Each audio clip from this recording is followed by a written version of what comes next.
Hey guys, welcome back. Here we are with another video. Now it has been 3 months since Familiar Arena came out and it has been fun. My very first content talking about Ni no Kuni Crossworlds is actually a tier list of familiars. Now it has been a while since I updated that. I have been thinking of doing it for a while now, but I just really want to crunch in the numbers first, really have more information. I mean, we've seen a lot of nerfs, buffs, and we've seen some familiars come in and out through the banner. So I think now is a good time to really dig in on that. We have really good information now compared to where we were like 3 months ago. And plus, I don't see a lot of updates anyway. So I'll give you guys a service. Let's do it right now, but we're gonna do it differently this time. It is not gonna be a tier list, it is going to be a tier pyramid, right? So just so we can have a little bit of separation when it comes to same tiers, because the problem sometimes is even though they are in the same tier, there could be a whole lot of difference still, right? So I guess with tier pyramid, this gives me and the panel, right, which is a short term for the voices in my head, a little bit of flexibility and a little bit more accuracy in placing them in the tiers, right? So we're doing a tier pyramid or Tieramid. Shout out, by the way, to the graphics team for such a high school level graphics there.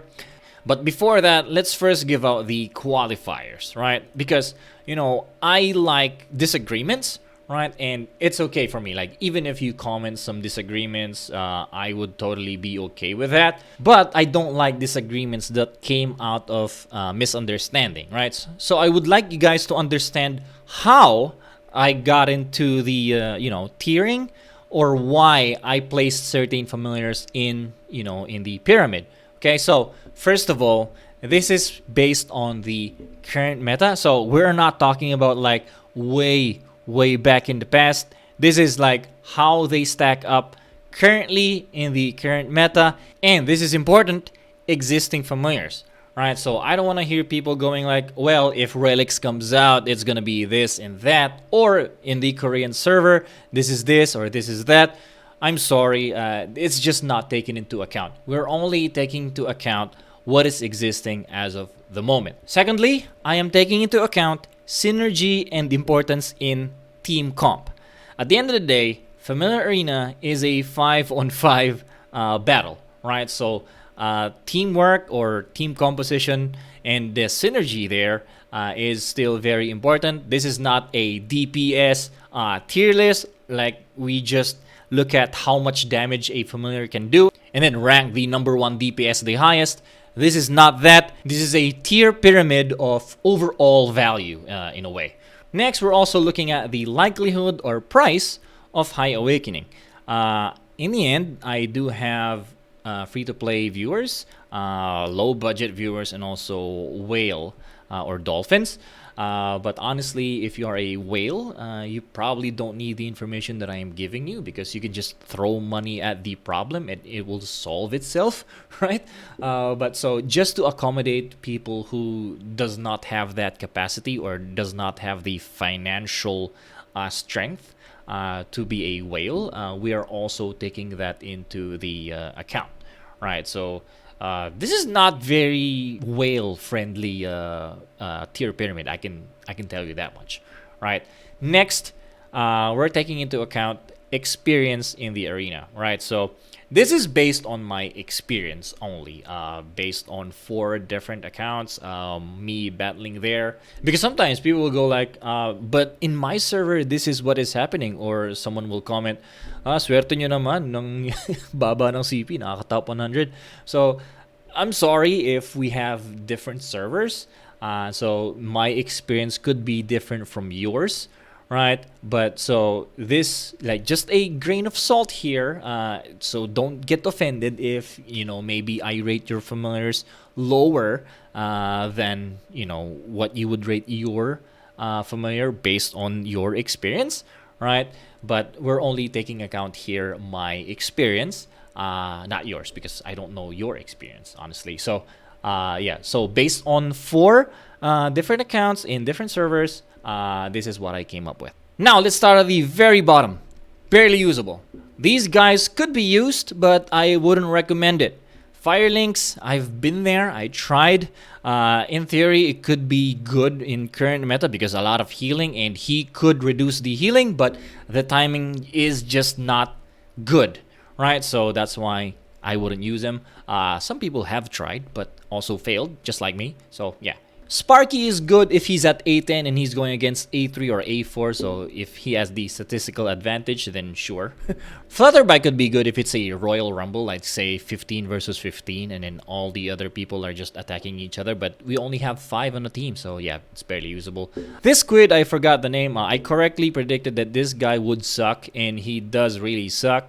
Some people would say like, alright, this guy is being used in the Korean server, so don't judge him too quickly, but really, you see the familiar arena, right? You barely see this girl or guy, so it just proves the point. Not very usable. Pengucorn could have been good.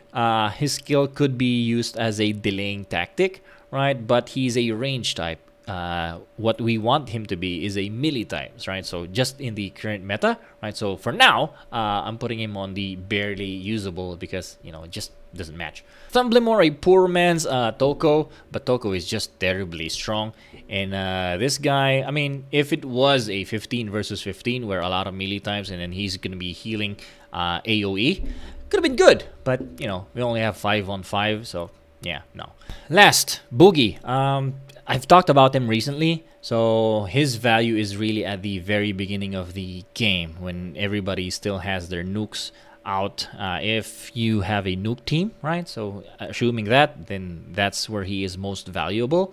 But after that, he dwindles, right? So he's kind of useless after the first batch of skills, and so with that, I wouldn't use him, right? I think it would serve you better, and numbers wise, you would actually do more damage if you have another nuke together with all your other nukes. Does that make sense? So yeah, so that's why I'm putting Boogie in the barely usable, unless he gets buffed, like his buff gets buffed. I don't know if that's gonna happen, but that's the only way I can see, like, all right, maybe Boogie can be used, right? Just because the math would suggest that I wouldn't use him. All right, let's keep it going. Show me the next row, please. Thank you very much. So these familiars were strong back then in previous seasons, but right now, not really, at least in the current meta or in the current state of familiar arena. Except for Splisher, as you see Splisher over here. Splisher is not really strong back then. He's actually really weak, but he is stronger than barely usable, so that's why I put him here, but slightly falling off, because still kind of almost barely usable. But with the current meta, because, you know, the current meta BTS, so Boar, Toko, and Shrimpaler, so all those are range types, and so what's lacking there is the water type, right? And so since you need a melee type, and since Splisher is the only water type who is a melee type that is also a 4-star, so he is kind of usable right now just because of the current meta, but, you know, slightly falling off into the barely usable. Bunnybot used to be scary when we didn't know any better, like we didn't know how like the cancellation works, but now that we do, kind of hard to use because he's a melee type that can be cancelled easily.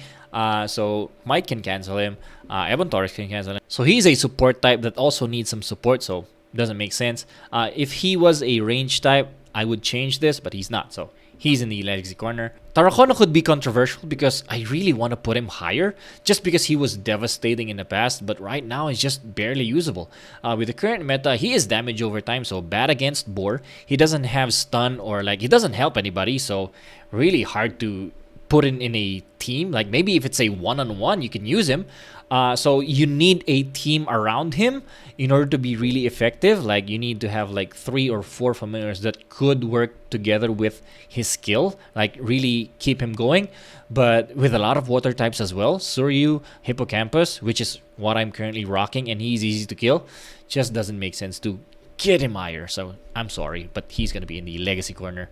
Arachnis is kind of in the same boat as Bunnybot. She's an attack type, but she's more of like a supporter, right? Because she can buff other familiar skill, but she's a melee type that is also easy to cancel, and so that's why you don't see a lot of her in the familiar arena, and rightly so, right? There's just a lot of might and Ebon Torex, which is higher on this list, and for good reason.